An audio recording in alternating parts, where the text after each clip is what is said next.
Assalamualaikum warahmatullahi wabarakatuh. Sahabat sekalian, jumpa kembali di channel ini. Mudah-mudahan kita semua dalam keadaan sehat walafiat. Baik, singkat saja kita akan membahas tentang syarat-syarat wudhu secara singkat.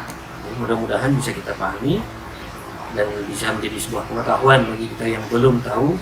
Mudah-mudahan ini bermanfaat. Bismillahirrahmanirrahim. Alhamdulillahirabbil alamin. Salatu wassalamu ala asyrafil anbiya'i wal mursalin sayyidina wa nabiyyina Muhammadin sallallahu alaihi wasallam ajma'in. Qala al-musannif rahimahullah ta'ala wa nafa'ana bihi wa bi ulumihi fi darin amin.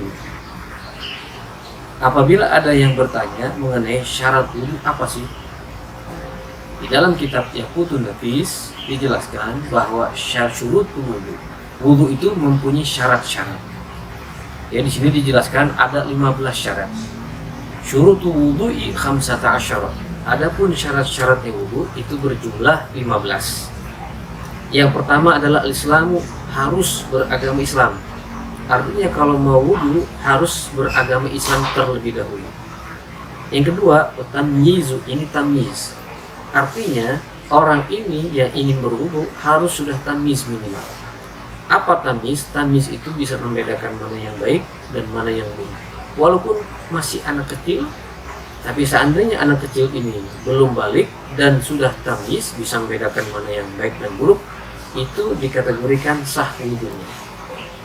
Kemudian yang ketiga adalah wan naqa'u 'anil haidhi wan nifas. Bagi orang yang ingin berwudu harus suci dari keadaan haid dan juga nifas. Tentunya ini khusus buat perempuan. Lalu yang keempat adalah wa amma yamna'u usulal ma'i ilal basyarati. Kita menghindari dari perkara-perkara yang dapat mencegah sampainya air ke kulit kita, ke kulit anggota tubuh kita. Itu yang keempat. Yang kelima adalah wa alla yakuna 'alal 'udwi ma yughayyirul ma'a. Hendaknya tidak ada di atas kulit kita sesuatu yang dapat merubah air. Misalkan seperti airnya mutlak ketika kita mau pakai. Namun ketika kita basuh salah satu anggota wudhu kita, itu berubah airnya menjadi berwarna sehingga bisa mengangkat nama air mutlak. Nah, ini tidak diperbolehkan. Jadi sebelum kita wudhu, bagusnya kita periksa dulu anggota-anggota wudhu kita apakah ada benda-benda yang dapat memberikan nama airnya menjadi berubah dari mutlak menjadi air mutanajis atau air mutaghayyir.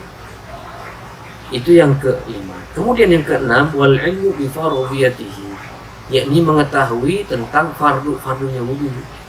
Jadi orang yang mau wudhu harus tahu dulu fardu wudu apa aja sih. Itu yang keenam. Sedangkan yang ketujuh adalah wa alla ya'taqida fardhun min furudihi sunnatan.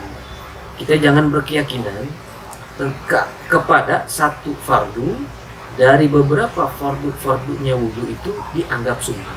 Seperti contoh, salah satu fardunya wudu adalah membasuh wajah. Namun kalau seandainya kita berkeyakinan menganggap bahwa membasuh wajah ini adalah sunnah hukumnya, maka wudunya tidak sah.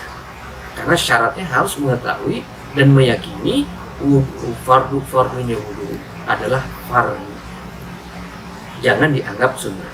Itu yang keenam. Yang ketujuh adalah wal ma'u tahur. Ini harus menggunakan air yang suci mensucikan. Air yang suci mensucikan seperti air sumur atau air keran yang ada di masjid dan lain sebagainya. Yang kedelapan adalah wa izalatun najasatil ainiyah. Kita harus menghilangkan najis yang terlihat. Maksudnya sebelum kita wudhu, kita periksa kita punya tubuh, khususnya anggota-anggota wudhu kita. Adakah najis di situ?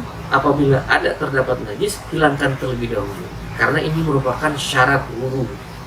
Lalu yang kesembilan adalah jaryul ma'i ala jami'il udwi, mengalirkan air ke seluruh anggota wudhu.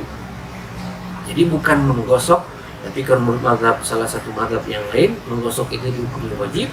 Namun dalam mazhab Syafi'i hanya mengalirkan air. Adapun dalku atau menggosok hukumnya sunnah. Yang ke-10 adalah tahaqqul muqtadi ibbanal hal. Jadi kalau kita mau wudu, kita udah jelas nih kita ini berhadas, maka kita berwudu. Kemudian yang ke-11 adalah wadawamun niyati hukman. ketika berwudu atau selesai berwudu, niat di hati kita harus terjaga. Jangan sampai ada yang berkata di hati, saya batalin wudunya. Nah, kalau ada di hati kita seperti itu, secara otomatis wudu kita batal, karena mengganggu daripada dawam atau mulazamahnya, terus menerusnya niat secara hukum di hati. Kemudian yang ke-12 adalah wa'adamut ta'liqiha. Jangan menggantungkan niat. Seperti contoh, apabila kita selesai berwudu, ada di hati kita berbicara atau berucap, kalau seandainya si fulan datang, maka saya akan batalkan wudu. Nah, kan batal wudu. Nah, ini termasuk menggantungkan wudu. Apabila melakukan demikian, maka secara otomatis wudunya batal, walaupun kenyataannya belum dilakukan. Kemudian yang ke-13 adalah masuknya waktu. Artinya kalau mau berwudu harus waktunya masuk terlebih dahulu. Yang terakhir adalah wal muwalatu lidaimil hadas. Terus menerus, maksudnya dari mulai niat sampai membasuh kedua kaki itu tidak boleh terputus atau tersela dengan perbuatan apapun. Ini khusus bagi yang daimul hadas.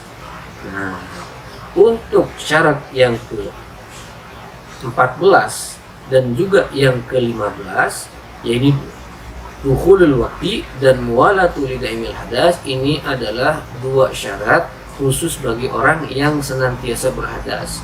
Maksudnya orang tersebut kena sebuah penyakit, yang mana penyakit tersebut adalah penyakit yang dia tidak bisa mengontrol keadaan dia, kencing terus atau kentut terus atau buang darahnya istihadah seperti itu.